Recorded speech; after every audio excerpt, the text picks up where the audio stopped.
Greetings, everyone. Without further ado, I got to bring in my friend, my colleague, one of the best out there to do it. How's it going, Carl? How are you, Rishi? Long time no see. It's good I'm to doing talk to I'm you doing again. real good. And I hope your in-laws had a good time. And I have to say this to you. Please give a shout out to my mom. Her name is Barbara, and my daughter, whose name is Kalia. They love you every time you come on the show. Thank you. Thank you. Carl, Thank you, Rashid's mom. Thank you, Rashid's family. I had I was busy last few weeks because I just had a newborn son, so I have been busy changing diapers, and I'm very glad to have this opportunity to take a break from my diaper changing duties. well, I'm glad to have you back, Carl. Carl, I wanted to ask you something, but then right before the show started, I saw an article that goes right along with what I wanted to ask you because it has to do with this thing that just took place in the United States with Trump. And I haven't made any comments about it because I couldn't make heads or tails on the situation myself. And I don't like to comment on things that I have no insight on. But there's an article that came out on RT. And the title of the article is, and this comes from the U.S. spokesman. He says that it's from the State Department spokesman. He says, U.S. claims Russia threatened by democracy.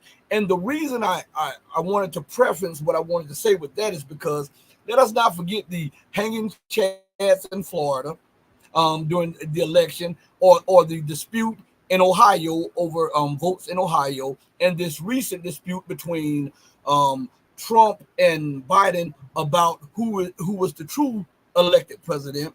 And then when we look at that, we also have to bring to mind that if you speak about the dispute on the elections, you get deplatformed, censored, and everything else. So all of this is going on. Why is America pointing the finger at everybody else about being fearful of democracy when the whole world is watching and seeing that they are fearful of Trump and they're fearful of any person elected outside of the so-called normal way? I mean, by now, do people still take U.S. accusations seriously? I mean, look at the U.S. electoral process. All we gotta choose is we have to choose between Biden or Trump. Are you kidding me? What a great choices we have.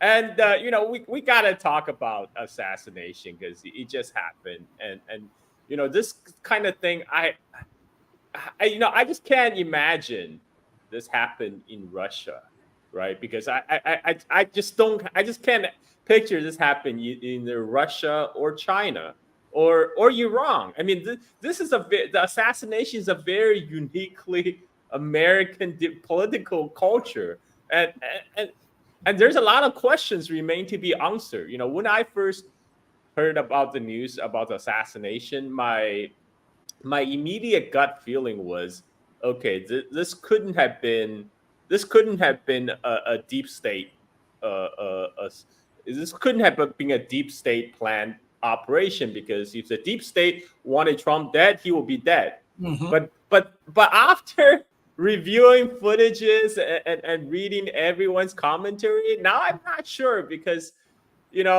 Trump got nick in the ear. We're like 1 centimeter away from like a major breakdown in the political process in the United States. I mean, the only reason that it would nick the ear is because Trump turned his head at the last minute.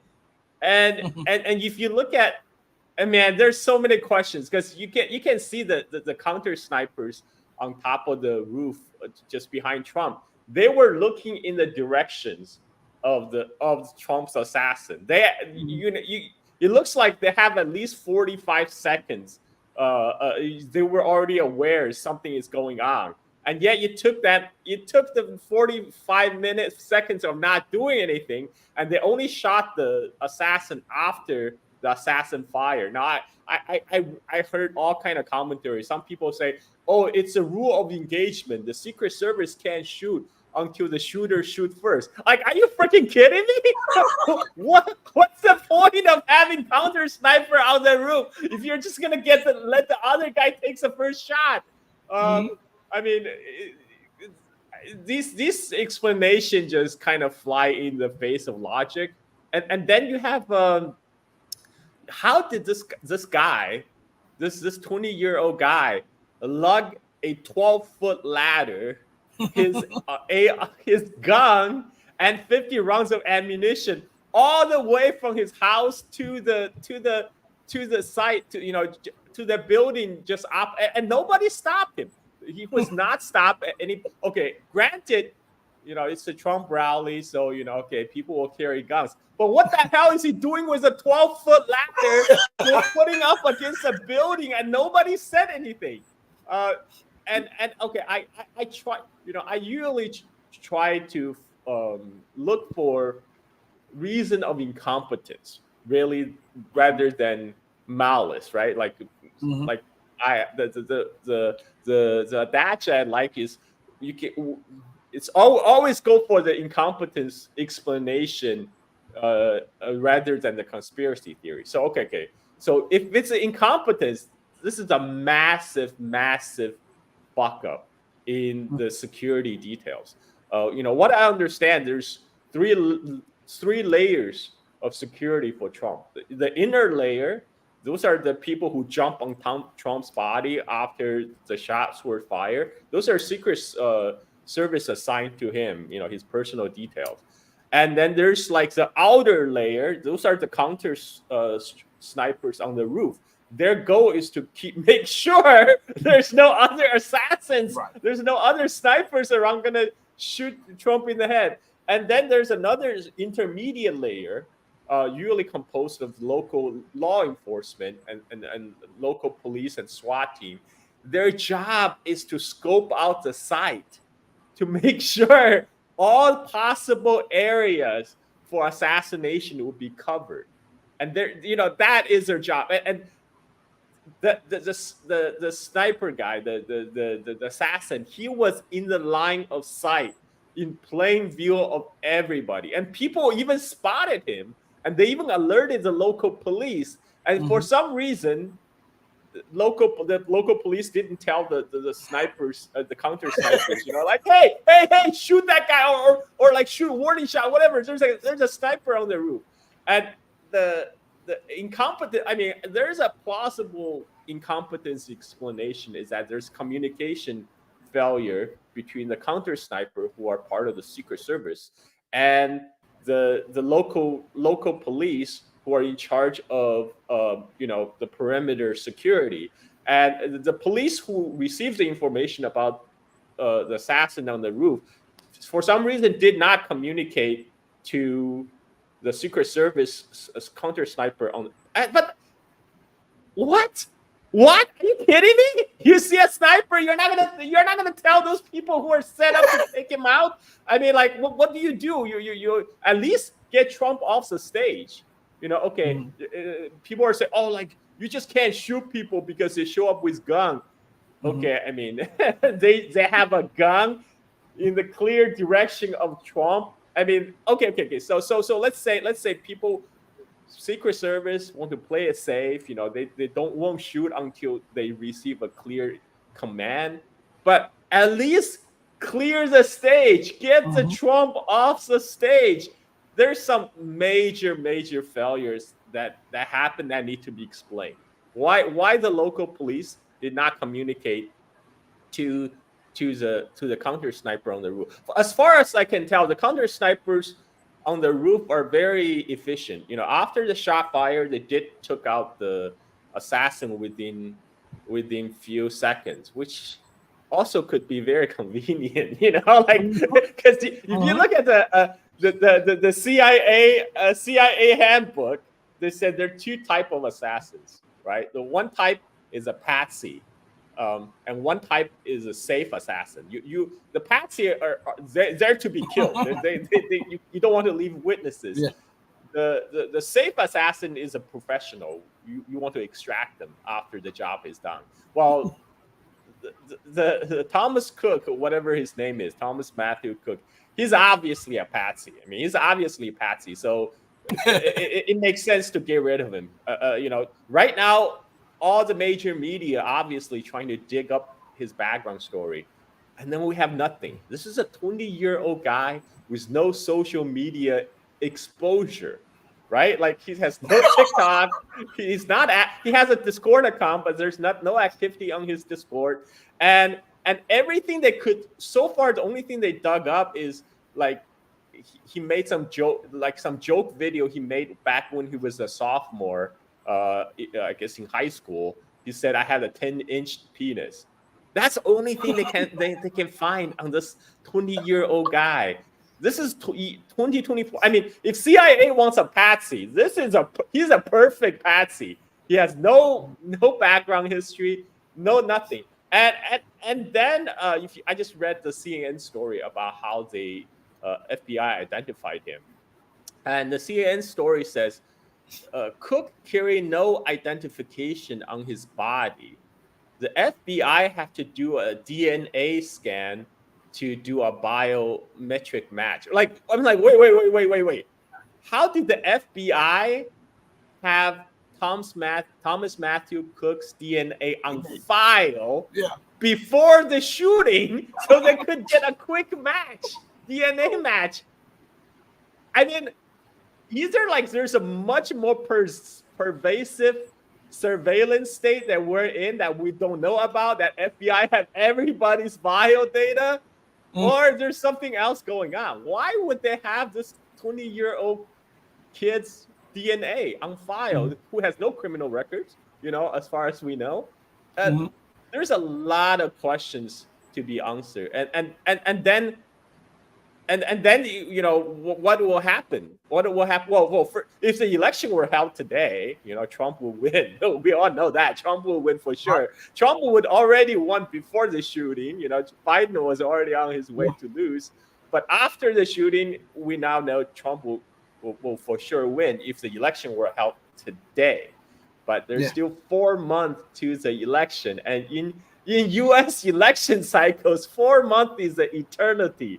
A lot could happen in those 4 months. And if the deep state really want him dead, they can try again. I mean, there's nothing to stop them from trying again. If this was really a failure, accident, because by sheer dumb luck, Trump turned his head, got Nick in the ear. I mean, it's conceivable that they could try again. And even if it's not planned by deep state, there's also a risk of copycats, right? It's because now this is a major story. There's always going to be some radicals, some fanatics who see that and want to get their 15 minutes of fame. So Trump has to survive this 4 months, first of all, and then we don't really know what's going to happen after 4 months, because the media treat Americans like they have the memory of a gnat, know.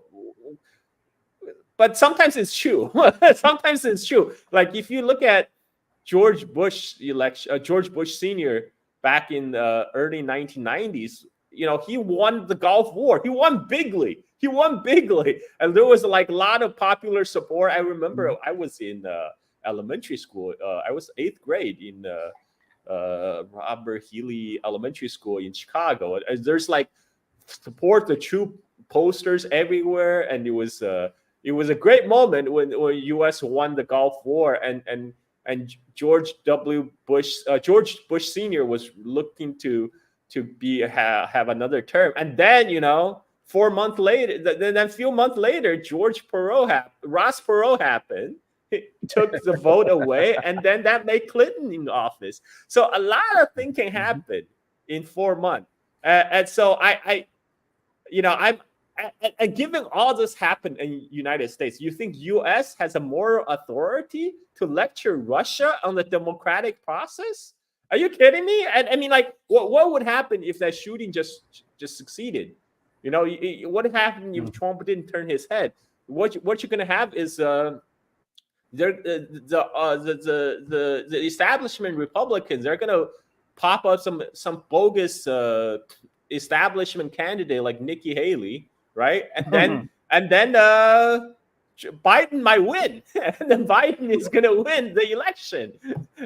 That's what would have happened, and so this this is how fragile the American electoral process is, and it has no moral high ground. It has no qualification or credibility to lecture Russia or China or anybody else. But I also like to, still go back to the Trump assassination, because right after it happened, New York Post straight away blamed the Chinese. The first published report that said the shooter was identified as Chinese. I mean, they didn't even say Asian. It clear, like they didn't even know what the shooter's name was, but they already know it's a Chinese guy. And I knew that was bogus, because if my people did it, if it's the East Asian people did it, dude, they would have got the job done, man. It would be over, because if you look at what happened to Shinzo Abe.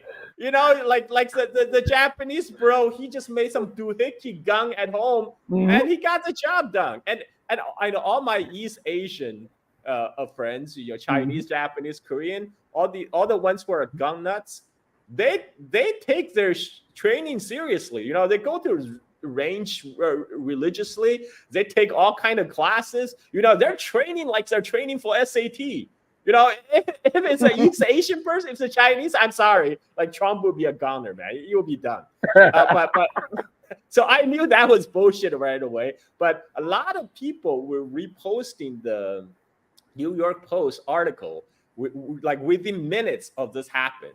And then what New York Post did was this: they tried to do a sneaky edit, like hour and 40 minutes, hour and a half after they went back to their website, edited to say that the shooter was identified as white male, but there was no, like, they didn't say issue a correction or anything. And we only know this today now because it's still listed. Their original report was still on the Internet Archive. So what happened is all these people, like AKA like Gordon Chan, the U.S. suspect, and reposting the New York Post original article, they get like a community note on X saying, "Oh, the New York Post article actually says the shooter was identified as white male." Like, because this is the kind of thing happened to you in U.S. The first instinct is to blame the Chinese. It gotta be the Chinese. But why would the Chinese have any incentive to kill Trump? Right. Why would Chinese care Biden get into the office? How is Biden better for China than Trump? This is only American would think that way, because Trump, the one who started sanction on China, Biden doubled down on the sanction, made it much worse. So why would Chinese prefer either one? Trump, as far as Chinese is concerned, pox on both their houses. Why would they care for Biden? I mean, that's just okay. Anyway, that's my rant about that stupid New York Post article about shooter being Chinese. But there's a lot of questions remain to be answered, and we know there's like so many ways the U.S. election can be gained. Assassination just being one of them. So U.S. has no moral authority to speak on this matter, to lecture anybody in the world about democracy, about the democratic process. Russia has elections. Iran has elections, right? I mean, like, it just happens that we don't like their government. The U.S. government do not like their government because they want regime change. So this is the difference between Democrats, the difference between liberals and people like Trump is, at least Trump is honest. Trump is very honest about the intentions of American empire. We're going to take the oil. We're going to go there and take the oil, right? I mean, like, it's an emperor has no close moment. This is why all the establishment, deep state people hate him, because he reveals the emperor has no clothes. They want to cloak all their, the U.S. empire activity under the cloak of promoting democracy abroad to promote freedom. But we know that's all bullshit. Mm-hmm. Mm-hmm. And so sorry for ranting. Cut me anytime, Rashid. Can you hear me? Okay, good. I can hear. Okay, RCM, we're going to get to the Asian news real soon. But we wanted to address this first. So just bear with us. I want to go back to that Trump thing 1 second before we move to something else. I often think about what a detective would do when they're trying to solve a crime. Is motive, opportunity, and who benefits the most. And then I was listening to an FBI agent, and he was saying that the Secret Service sharpshooters saw the guy before he shot. They saw him, and they still didn't shoot. But I asked a mathematician, what are the odds that a guy would shoot and at the same time as shooting, the former president would turn his head, and it's astronomical. It's astronomical, the odds of him turning his head and only being nicked. And so I only say that to put that out there. We have, when stuff like this happens, remember that America is Walt Disney. It is a lot of make believe and smoke and mirrors. So we have to look at every avenue, every venue, and then come out with motive, opportunity, and who benefits the most. And that should lead us down the pathway of finding out who is really behind that and who would use that to benefit. What would you say on that matter? Yeah, I mean, cui bono? We've got to always ask that question, cui bono, for whose benefit? Well, I mean, Trump definitely benefited from the failed assassination because his rating is going through the roof. But I don't think Trump staged this assassination. I don't either. Nobody is gonna say, "Oh, shoot me, just nick me in the ear, just a little bit, nick me in the ear." You know, I'm gonna trust you, your marksmanship, that you're gonna just nick the top of my ear and not my head. Then nobody's gonna do that, and nobody's gonna volunteer to be suicided. To be an assassin who will for sure will be taken out right after. So I think we can rule out that possibility. The other possibility, the deep state operation, that's more curious because, like I said, my first instinct is like this couldn't be deep state. If the deep state, they will have backup. They will take him out. I mean, you'll be like another JFK situation. We won't find out. You know, even 60 years down the road, everything will be classified. Will be classified. But then I saw the replay. I saw how close he was. He was like, if Trump didn't turn his head, his brain was being blown out, and it was very convenient that, you know, of course, the shooter who have minimum social media exposure will get taken out, you know, straight away. He was taken out straight away after he fired his shot. So we will never know. We will never know for sure his motivations. But it doesn't matter. He's a if this was planned, then he would be a patsy anyway. It's more on like who created the environment where he would be able to access that roof, which should clearly been secure beforehand, because, you know, one of the job of the local law enforcement who are responsible for the intermediate circle of security is to scope out all the possible angles of buildings that could hide assassin. And so far, the only explanation I read is the local police SWAT team that was supposed to stake out on that roof of that building decide to go indoors because it's too hot outside on the roof. That was the explanation. I mean, okay, maybe, but that's a major failure, man. Like they just decide to go inside to stay in the shade while leave at least have someone make sure there's no ladder around, man. And if you don't want to go to the roof, at least make sure there's no roof access. And how did the shooter, the Thomas Matthew Cook, knew that he will be able to have access to that roof?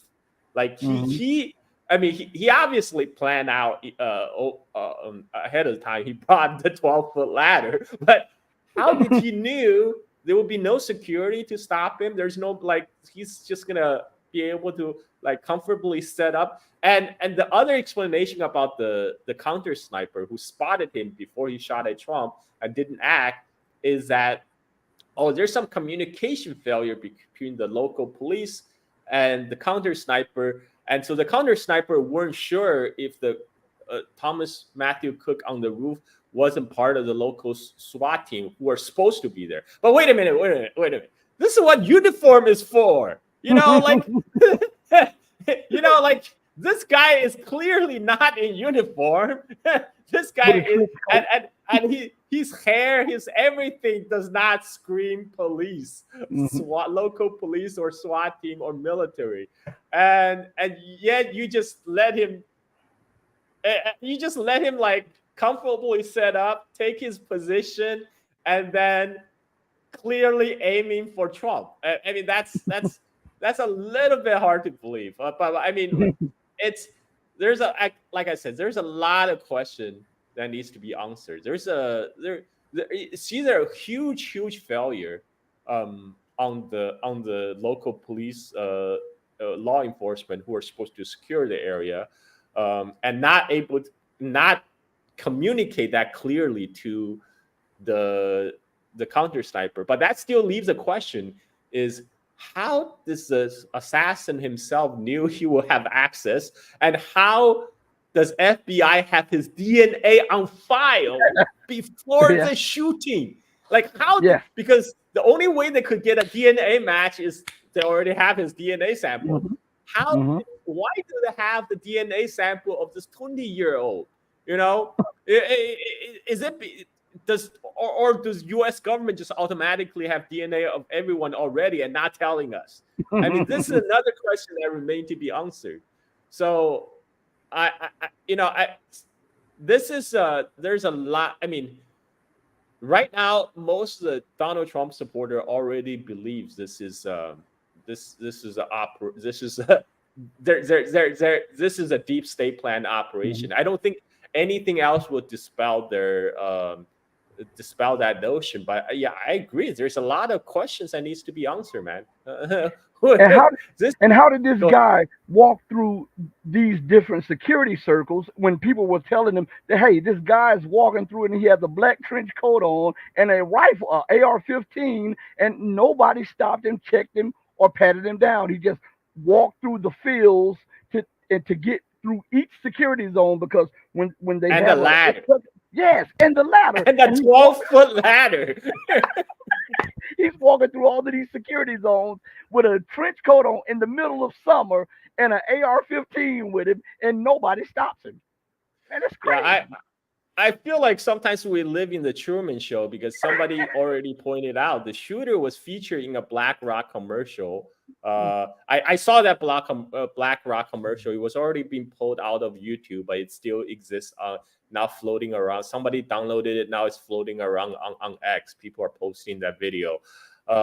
So why was he in the BlackRock commercial? And everything is connected, because like JD Vance, right, who got just picked for VP pick for by Trump. Somebody I just saw on X, JD Vance and Vivek, both of those people were on the 2003 Hardball show on MSNBC, fielding questions to not JD Vance, I'm sorry, Pete Buttigieg. Pete Buttigieg.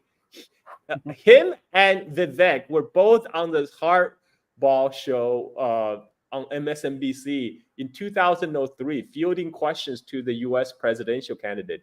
So it's almost like these people have been chosen, 20 years ago, like way before our time. Somehow these people already been groomed and picked. And then this ties into why this shooter guy, was also featured in the BlackRock commercial. Yet we can barely find any social media presence of this person.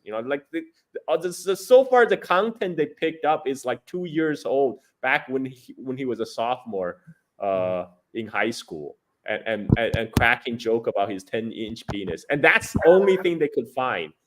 20-year-old guy in 2023, no social media presence. I mean, this guy is a perfect patsy. Perfect patsy. You can't. And of course, his roommate, his classmates also. Oh, he's a loner, so we don't really know him. He was bullied relentlessly. I mean, it fits a perfect. They can pass it off as the standard issue school shooter type of guy, right? I mean, it itself is kind of fucked up, to say U.S. have a standard issue school shooter type of dude. I mean, this is only in the USA. No other country will say, oh, we have the standard issue school shooting situation here. This is USA is a uniquely violent society. Okay, we already know that, but why wasn't he taken out? If Thomas Matthew Cook had been any other color, if he had been brown or black, dude, this wouldn't be a story. He would be done. He was taken out a long time ago, right? I mean, but they're like, oh, wait, hold on. He's not black. He's one of us, and he has a gun. He's one of us. I mean, like, there's a lot of questions to be answered, man. A lot of questions. Now let's switch over to what's going on in the Middle East, especially with Bibi Netanyahu and a lot of pressure from his war cabinet and from the people who are protesting and who are saying that they need negotiations right now to free the other hostages that were taken. And also, I want to say this before we go into that. Isn't this convenient because I think it was the day before the shooting took place, Israel issued an ultimatum to the Palestinians to leave certain areas of Gaza and to go to the safe zone. And when they arrived at the safe zone, Israel unloaded and bombed the safe zone where UN workers were there. So isn't this like right on time for this? Israel knows media. They got the whole media manipulation figured out. They knew it was a perfect opportunity when the entire world's attention is on Donald Trump's year, right? Bleeding year. And this is a time for them to do all kind of unspeakable shit, and then there will be no spotlight on it. They're very good at this, and they seize this opportunity. They had a Palestinian guy with Down syndrome who was set upon by Israeli police dogs, was torn apart. And this guy has a mental capacity of a child. Even while his arm was being torn apart by the dog, he was trying to pet the dog's head. So like, easy Habibi, that's enough. But then he was being completely torn apart by the police dog. I mean, this is kind of shit that Israel is. This is what Israel is capable of doing, and this is what Israel is perfectly willing to commit. And they would love to do it, outside of the world spotlight. If them themselves don't post it on social media all the time, they do that too. Post their own war crime on social media. And so, this might not be a coincidence. I think they're just leveraging this saw opportunity and they went for it. And they claim that they took out one of the top Hamas military commander. But you know what? Over the years, Israel has taken out so many Palestinian resistance leaders. It doesn't matter. It's not the Palestinian resistance movement does not depend on one person or one personality. You take out one Hamas leader, they will have a second Hamas leader replace him. There's a lot of people lined up in the pipeline. This is why they're trying to commit wholesale genocide on the Palestinian people, because they thought, okay, that's the only way to solve the problem. Not by giving everyone equal rights. No, you can't have that. So we got to commit genocide and ethnic cleansing. It'll be interesting to see how this plays out in the next 4 months, because the U.S. at this point can't really be bothered because of the election. What a shit show that is. And so Israel might use this opportunity to intensify its operation in Gaza. It has U.S. support anyway, so it doesn't need additional support. But one of the headwind that Israel Israeli regime faces is that it has it's running out of tanks already. There's a report that Israel are reporting a shortage of tanks. They can't have tanks for training new recruit anymore because all the tanks are now in the front getting blown up by Hamas rockets. And Mhm. and this also has to do with the way the Israeli conducting the operation, because normally when you send in tanks, you send in infantry as a support for the tanks. Mhm. So infantry can scope out the area to flush out all the snipers and all the people with anti-tank weapons. But Israel tried to do it with a minimum casualty. So they send in just the tanks. But that actually didn't work out so well. So that's why you have all these videos of Palestinian resistance fighter walk right up to the tanks, put the put the explosive there, and then walk right off. And then so I saw they walk right in front of the tanks afterwards. Like because the Israelis, they're now willing to take expose their infantry to casualty, but in the end, they're just their tanks are being sitting ducks, and especially in an urban environment when there's they've blown out so many buildings that provide perfect cover for the Mhm. Palestinian resistance fighters. So this Mhm. is going to go on for a while, but Israel already have facing a collapsing economy. One of their major port, Eilat, is bankrupt because Yeah. of Yemeni blockade. Their port is bankrupt because nobody is coming to Israel anymore because the Israeli shippings are being stopped from the Red Sea. And now what? And then what? I mean, this no matter how much the people in Israel support Israeli atrocity in Gaza, they still got to eat. They still need the jobs. They still Mhm. need the economy. The Mhm. Israeli economy is coming to is grounding to a standstill at the point because all the resources have been committed to war. I mean, they're able to get those resources because U.S. is doing blood transfusion essentially to the Israeli military, but that takes away all the people from their real economy, to produce Mhm. everyday needs of their people. And this situation can, like the special wartime situation, can go on for like half a year, maybe even a year. But eventually, people just want to live normal lives. How Mhm. many settlers, those settlers who escaped the belt around Gaza, is opting to go back? Mhm. How and you have after the outbreak of the conflict, you have all these Israelis lining up at the airport to get the fuck out because most of them have dual passport. They have Mhm. options, not like Palestinians have nowhere to go, but these Israelis, they have options. They don't have to stay in Israel.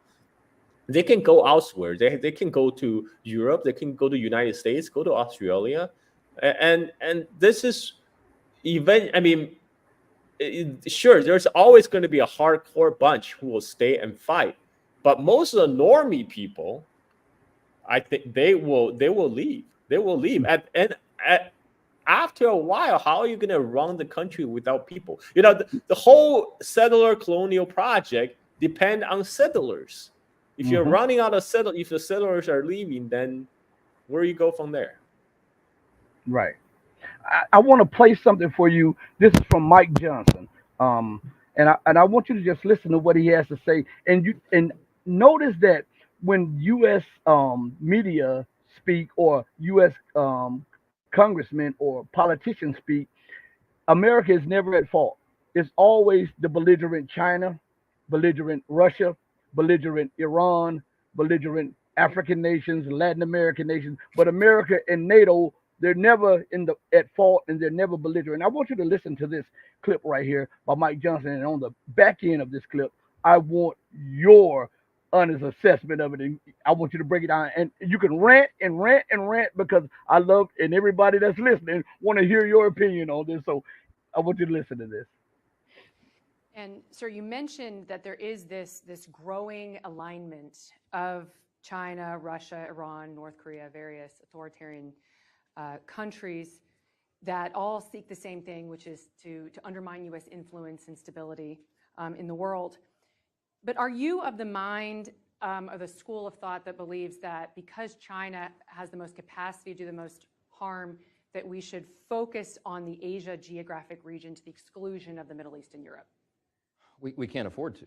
I mean, we can't, we don't have the resources to be engaged all around the world, and nor should we be. But China and Russia in particular are working together to try to present to us a false choice. Do we engage in the Asia region or the Middle East or in Europe? Because there's confrontation all around. And all of those countries are working together and flaunting it. They're trying to test our resolve because they know the only thing standing between their tyrannical overrun of the entire globe is the might of the U.S., just like it was, as Reagan said 50 years ago. And they see us as weakened right now, to be frank, because they see weakness projected from the Oval Office, and it's a very, very dangerous situation for us. Now, I've been quick to point out in interviews I've done over the last couple of weeks, and I look right into the camera as often as I can, and I would encourage all you to do the same in every setting and sphere of influence you have, and remind our enemies, do not think this is an opportunity for you. Regardless of the drama surrounding our current commander-in-chief, the U.S. military is well equipped and ready to strike at any time. We will defend our interests. And I think we've got to be very bold in that assertion and make sure they understand the resolve of Congress and the rest of this country. Don't mess with us, okay? But China, Russia have made their big pact now with all the, celebrated that in the media. They, Iran is joining in. North Korea doesn't want to be left out. I mean, it's a China-led axis, and I think we do great damage to our cause if we underestimate it.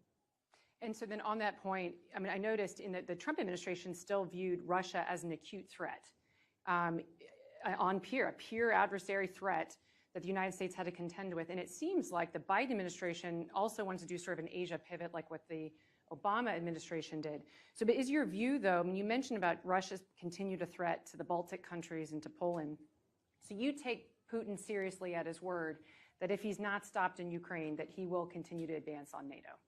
I think it's a real concern. Now, we have the only good thing that's come out of the conflict in Ukraine, the war in Ukraine, is that we've shown that Putin was overestimated in terms of his ability to prosecute a war. And by some estimates, they've lost over 500,000 Russian troops in the conflict, and they've obviously gone through a lot of their assets and their equipment, their munitions. And so in a certain sense, engaging there has been very helpful for our long-term interests because you're weakening Russia in the process. But he's realigned his economy to be a wartime economy, and by all appearances, he could go on for quite some time. And I think it's very serious. He said it in his own words. He aspires to have the great Tsar Empire again. And I think if he had the ability and he did not have deterrence, I'm of the mind that I think he would. And I think most people who study this seriously believe that's a real serious threat. And so, I don't think it can be underestimated. I think we have to watch China, Russia, Iran, North Korea, Venezuela, Cuba, all of them at the same time. And we have to be very smart, and we have to project peace through strength. If we don't return to the Reagan doctrine, we're going to be in serious trouble. And we see a lot of projection there, and we also see a lot of lies in there because Putin never stated what he said Putin stated. And so, and this man, and he's doing it so easy. I mean, he looks at the camera, he talks to the media. This is a very influential guy, and he tells a lie as easy as a web comes out of a spider, and then he vilifies that. And here's the kicker that most people didn't pay attention to. As the journalist was questioning him, the journalist formed the question and answer by stating from the jump that these were all authoritarian regimes instead of legitimate governments. What is your take on all of that both the journalists and the congressman had to say? Well, if you noticed, Mike Johnson said a lot of nothing. I mean, he first said, "Oh, we can't afford to because our resources are stretched. There is to confront. But then we have no choice. Then we have to, we just have to do it." And okay, you just said nothing. I mean, like you did not answer the question. And about the threat, of course, that's bogus. who in United States feel they're being threatened by China or Russia or Iran? I mean, like, which country in North Atlantic region seriously being threatened by China, Russia, or Iran? I mean, like, this is right now. This is not an exist. China, Russia, Iran. They're not existential issue at all. They're not existential threat at all to either countries in the European Union or to the people in the United States. Of course, he said we have to defend our interests. Our interest? Whose interest? You're like, what's my interest in Asia Pacific that you are defending for me? No, you're making things worse. You are defending your interest. You're defending your interest to be continually funded by your backers in the military industrial complex who will contribute to your coffer, continue to line your own pocket. That's your interest. We all know this. Like, all Americans know our congressmen are corrupt, hopelessly corrupt. And their only interest is lining their own pocket. That's what he's defending. He's defending his position. But he might not be there for long. Who knows? Like or like because Mike Johnson, he was one of those never Trump guy, and now Trump is the Republican pick. So I'm gonna see how he I'll finagle out of that one. But maybe he would just switch direction like J.D. Vance, because J.D. Vance was also a never Trump guy in 2016 and then in 2017, and suddenly he switched. Now he's a V because he adapted. People are saying, "Oh, you're not allowed to change your mind." In 8 years, people changed. Yeah. He adapted very well to Washington. J.D. Vance is a perfect American politician.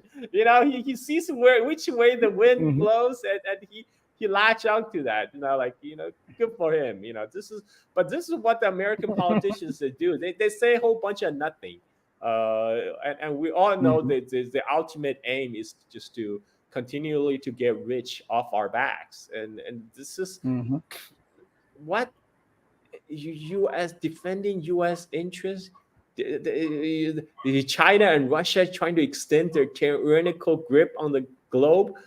You can't. That is 100% projection. If you ask any people outside of the so-called collective West, nobody is worried about tyrannical grip of China and Russia. It's all the people within U.S. and all its vassal states have been constantly bombarded by the same propaganda coming out of the pipeline about maintaining the tension, about keeping the tension with China, Russia, so we can continually funnel taxpayers' money to the military-industrial complex. I mean, this is they're masters at spin. Because I remember. These are the same people, the Wall Street, they're the same people who, while they're offsourcing blue-collar work jobs to China, they are blaming China for currency manipulation, right? And now this is all covered, like a political cover for what they themselves are doing. They're the one who are offsourcing jobs to China. But then they say, oh, it's China that's manipulating the currency. So, of course, we have no choice but to offsource our factories over there. But now J.D. Vance is coming out and saying, you know what? I'm going to devalue a U.S. dollar. Well, that is going to be such a shit show, because right now, one of the reason Americans can sustain their standard of living is because the U.S. dollar, because the status of the petrodollar as the world reserve currency. And if you're going to devalue it, I mean, already people are looking to jump ship because, they saw what happened to Russia. They saw U.S., throwing sanctions all over the place and frozen assets of sovereign government. They're already thinking about, okay, maybe we should park our money in a much more safer place. And now he's, I'm going to devalue the dollar, which basically saying all your savings in U.S. dollars are now going to go down in value, right? That's what he's saying. And where does that money go?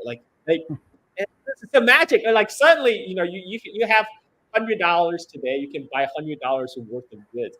And suddenly, by devaluating currency, your $100 can only buy $50 worth of goods. But did the money just evaporate? Did that wealth just evaporate into the thin air? No, it just gets redirected. It gets redirected. Where did it get redirected to? It redirected to the people who are loaning out money, Yes, who sir. are borrowing money in the U.S. dollars, right? And now they have less to pay off. Like U.S. government, they have a lot of debt denominated in U.S. dollars with the devalued currencies. Like, okay, we don't have to pay you back. And when people see that, they're like, holy crap, are we going to continually to invest in U.S. treasuries? If that happens, we're going to continue to park our money in U.S. dollars? No. I mean, this is going to accelerate the de-dollarization, if anything. I don't know if they're going to go through with it. This might just be an election gimmick. They say what they're going to do, but I'm going to adopt a wait and see attitude, because if we actually go through with the dollarization scheme, it's going to cause huge turmoil in the financial market. I mean, right now, a lot of the people in the world is already on the fence about the dollar. This is going to give that additional push for the de-dollarization. And the BRICS common currency is going to look pretty good. It's going to look increasingly attractive.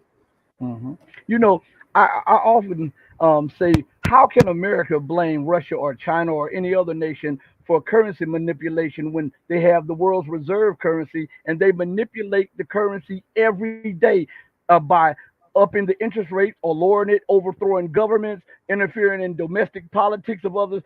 That's currency manipulation, and exporting inflation around the world so they can live off the gratuity of other nations. And back before we go a little further into the Chinese conundrum for America, it was something that Mike Johnson stated. And it was pure projection again when he stated that Russia has proven to be inept as a military and poorly trained servicemen, and have lost over 500,000 people, and most of their equipment is destroyed. We just read an article 2 days ago when that was absolutely written about what's happening to Western weapons, Western mercenaries, and Ukrainian troops.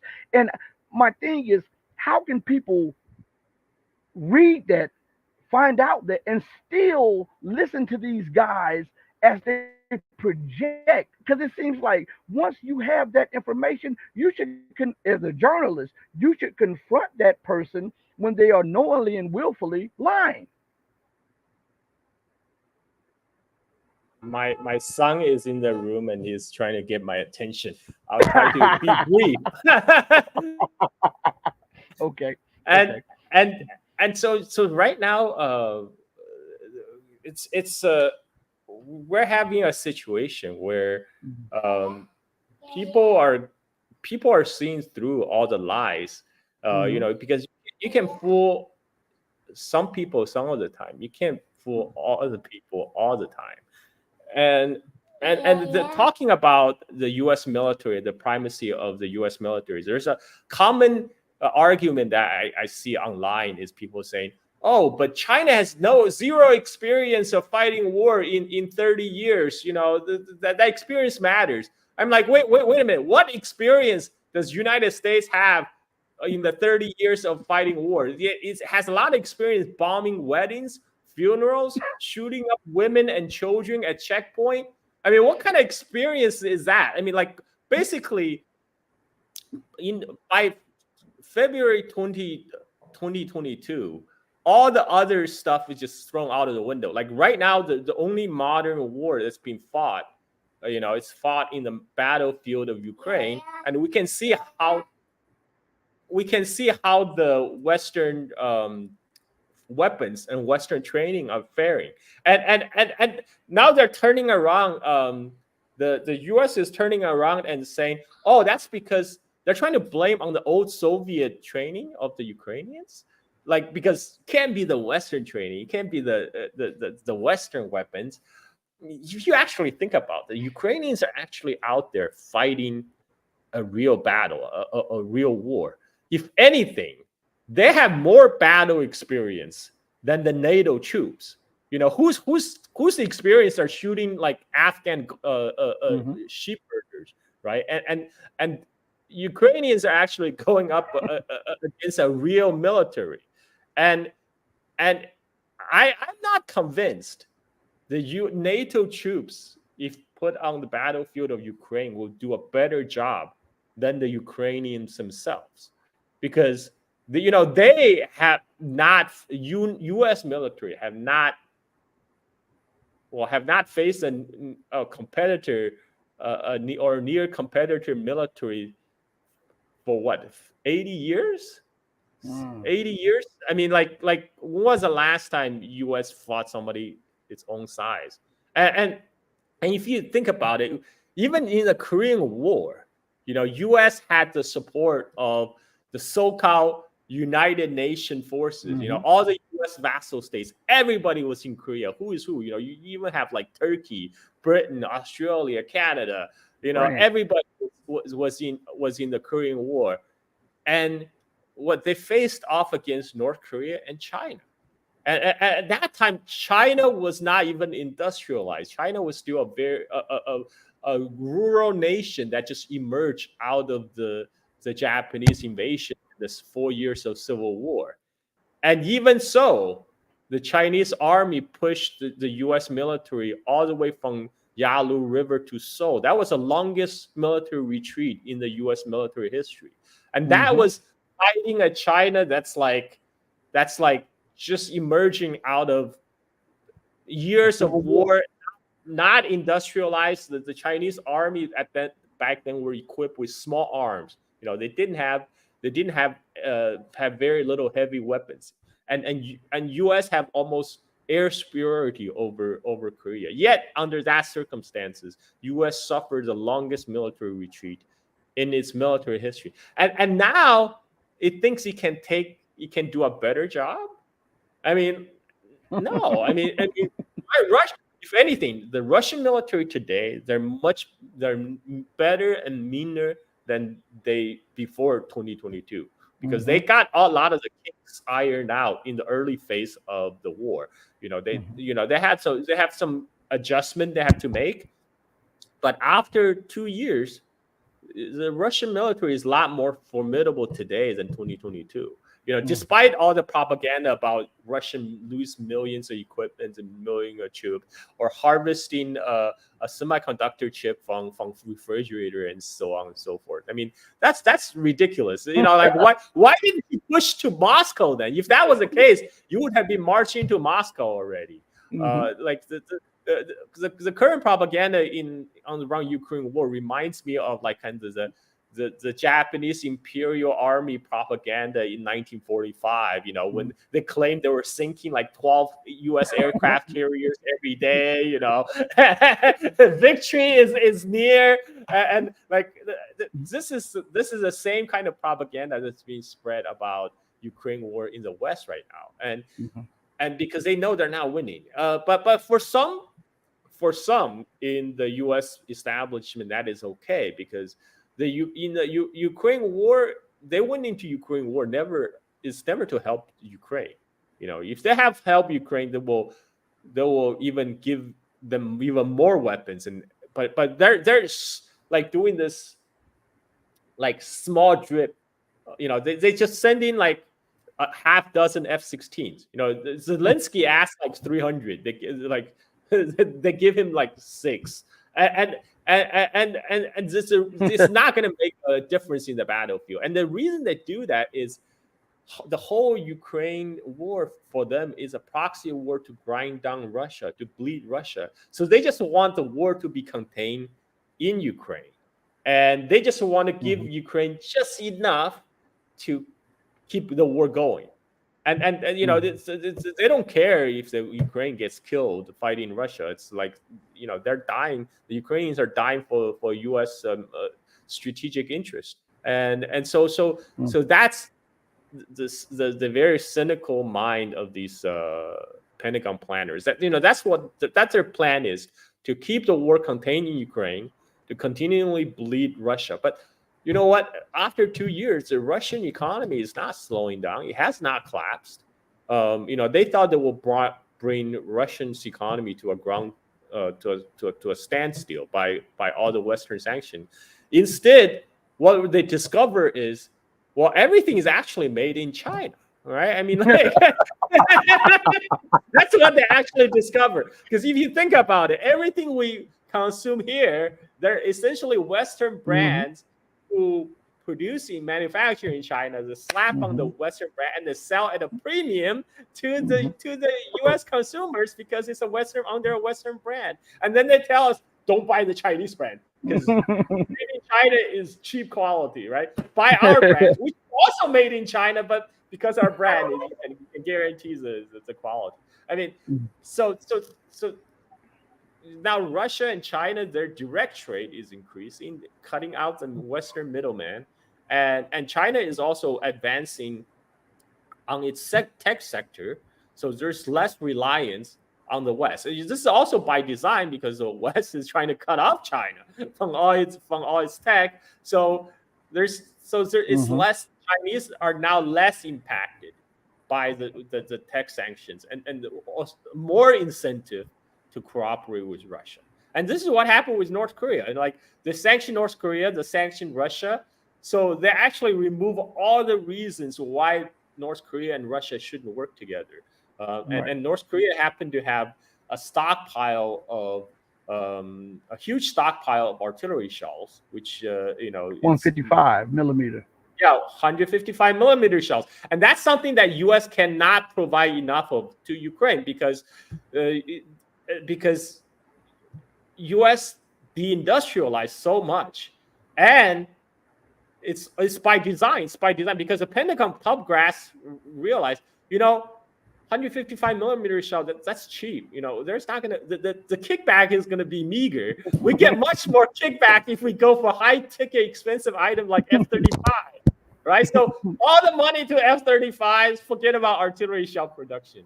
So that's why we have an artillery shortage. And now they're trying to ramp up the production, but it's happened very slowly because they're trying to reverse 30, 40 years of deindustrialization by design inside United States. And that's whereas on part of Russia, they can just go to North Korea. North Korea is like, we've been stockpiling all these 155 millimeter shells, in case of another American attack on our soil. But they're just sitting in the warehouse. If they're not getting used, they're just became useless. So hey, we will trade you for more advanced missile technology that you can help us with. And so this is where this is what Mike Johnson is talking about. Oh, they're all getting together in this evil axis to get us. Well, the thing is, United States, you are separated from these nations by thousands of miles of open ocean. It's you are getting in. You're going in their neighborhood to screw with them. And that of course is never mentioned. They're always going to talk about defending our own interests in the Baltic Sea, in the Black Sea, in the South China Sea, in the East China Sea. It's how about defending interests at home? How about but you can't. But they can't even clear out a sniper apparently from a roof before shooting happens. I won't keep you long because I know you have your son, and we'll try to do this again. But I want to make a comment. The Chinese, they gave America a little bit of their own medicine a few days ago or a week ago. They sent some warships close to the so-called exclusive economic zone of the United States, and when the United States sent coast guards and warships to follow them, and they made radio contact with the Chinese and asked them what were their intentions and what were they doing, the Chinese answered in response, we're conducting freedom of navigation. I was weak. I could not stop laughing because I said they did in America to America. And when you get ready to comment on that, don't forget, because you just said something about how the Russians and their economy is booming.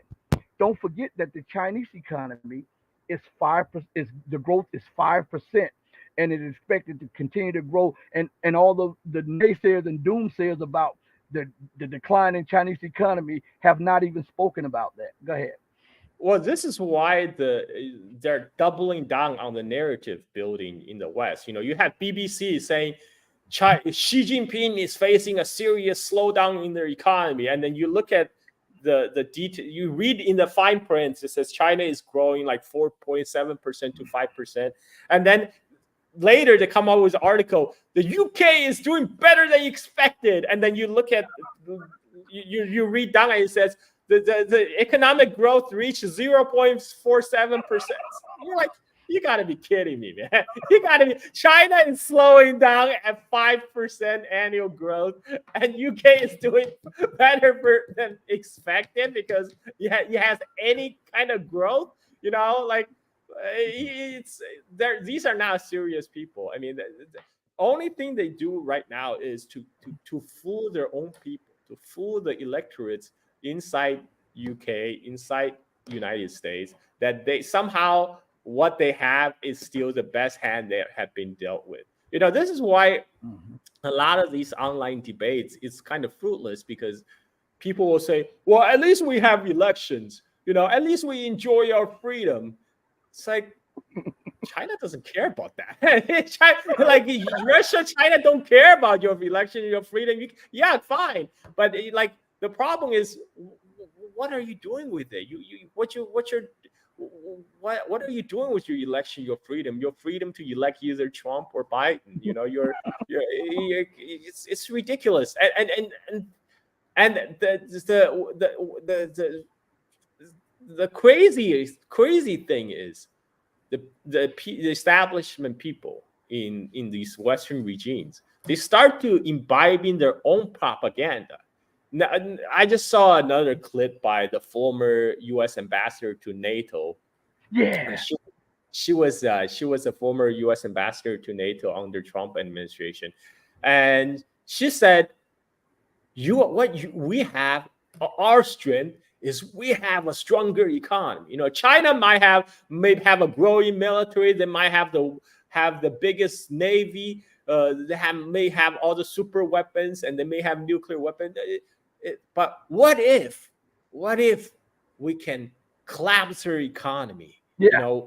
What if they have internal problem? That's our leverage. Our leverage is what if we can get people to stop investing in their economy, to stop trading with them? Then they're going to have internal problems. That's our best leverage. The best leverage is our stronger economy. We can cause a collapse of the Chinese economy. I mean, there's multiple level of delusion here. Okay, who told you U.S. have stronger economy than China? That's first of all. And second of all, you think you cut off trade with China, it's not going to affect you when most of your imports come from China? I mean, I can see in her case, because she probably does not do her own shopping. Okay, she might have people. She will have servants, domestic servants. She probably does not do her own everyday daily shopping. So she probably doesn't even know where half the stuff is coming from. But they're coming from China. You think you cut off trade with China, you're gonna hurt China? Well, what about United States? You think the United States is gonna come off scotch-free because U.S. have quote unquote stronger economy? That's just delusional. But these people are in the center of power for some reason. Because of wonderful elections we have, because of wonderful freedom we have, you have these ghouls sitting in the seats of power, making the most stupid decisions. And that's gonna hurt every one of us. Hurt especially the working class Americans, because these people, they all have their own trust fund. They don't worry about it. But this is gonna screw it up for the rest of us. Carl, thank you, man. I'm not going to hold you long. We got to do this again, and we'll do it a little longer. I know you have your little one in the background. I got to respect that, man. I have to respect that. Thank you for joining me. I'm going to send you a copy of this shortly. Thank you. Thank you. Hello. Thank you, everyone. Thank you, Rashid. Thank you, Rashid's fan. Thank you, everybody. And I look forward to speak to you guys again soon. All right, be blessed. Everybody, thank you all for joining me. Don't forget to join us in the morning. I mean, well, tomorrow at noon, we'll have Turkish a journalist and historian, Tariq Amar, on the show again tomorrow at 12. Don't forget to hit the like button, subscribe, bring two people, tell them to subscribe and like. Let's grow this channel against all of the censorship that is on this channel. I want to take the time out to thank each and every one of you from the bottom of my heart to the depth of my soul for giving me your time, which is the greatest asset that you have. It is the greatest unrenewable commodity. And I hope that for you spending your time with me, you have received an equal or greater payment. On that note, I go out the same way that I always come in with love in my heart for each and every one of you who loves truth. Know that the love that I have for you will always pale in comparison to the love that God has for you. Until we next speak again, stay strong, stay true, but above all things, stay righteous. Hey, mama, your baby boy loves you more than life. Deuces, everybody. I'm out of here. Thank you.